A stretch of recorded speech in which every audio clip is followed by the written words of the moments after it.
focus, just meditate. Don't feel the hate, use the energy and levitate. Contemplate, make sure your next decision great. Thank me later, I just showed you how to elevate. About the shit in our communities. Drop knowledge just to spread opportunities. And as always, think with greatness into the next zone. New York Jets, that's awesome. The Jets have a defensive line, can rush the passer just as good as anybody. They play a ton of zone defense. He's got to do a good job, Kirk Cousins, of managing that defensive line. Because if he allows, especially early on in that game, this defensive line to start get going and thinking they could dominate the game, they will. How fast he gets through things, 1, 2, 3 to 4, gets the ball out of his hands against that zone defense and being completion-oriented, it's going to go a long way to seeing if they can beat this Jets. Dan, there's another game I'm really interested in. That would be the Dolphins in the Niners. Talk to me about your key there. Anticipation. Tua is the best in the league at it right now, seeing things before they happen. And again, this is not all that different than playing against the Jets defense, a la Robert Saleh's defense is. You're playing against a team with a great defensive line that plays a ton of zone coverage. Tua does such a good job of seeing where his receivers are going to be, where the windows of the defense are.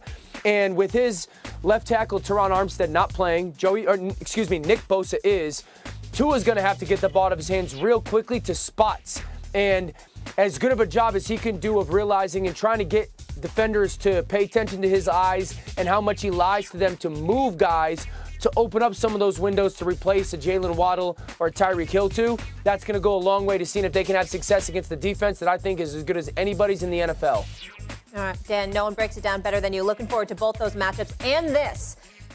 What's up, Phins family? It's your host, KCDG. I just want to add on to what Dan was saying about, the keys to Miami beating the 49ers, which I don't think the 49ers is going to be the test what everyone think they will be for us. The 49ers, don't get me wrong, have a lot of talent on their team, but who have they played this season? They played the Bears, which they lost to 19-10. They played the Seahawks. They won 27-7. They lost to the Broncos, 11-10. They played the Rams. The Panthers, they lost to the Falcons. They lost to the Chiefs, who dropped 44 on them. Then the Rams again. Then the Chargers, then the Cardinals, then the Saints. So, of course, they're going to have the number one defense with the talent that they have, especially in the schedule because they haven't played a real offense except for the Chiefs, and they dropped 40 on them. Hell, even the Falcons dropped 28 on them. So, coming against a high octane offense like the Dolphins, this is more so a test for the 49ers.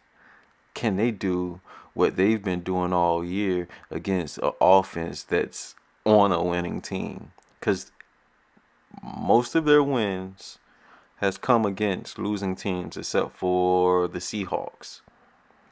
Every other team on that schedule is a losing team. And maybe the Chargers. The Chargers are 5-4? 6-4? One of those.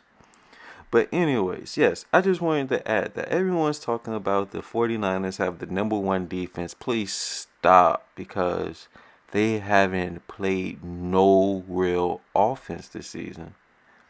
They haven't played no real offense.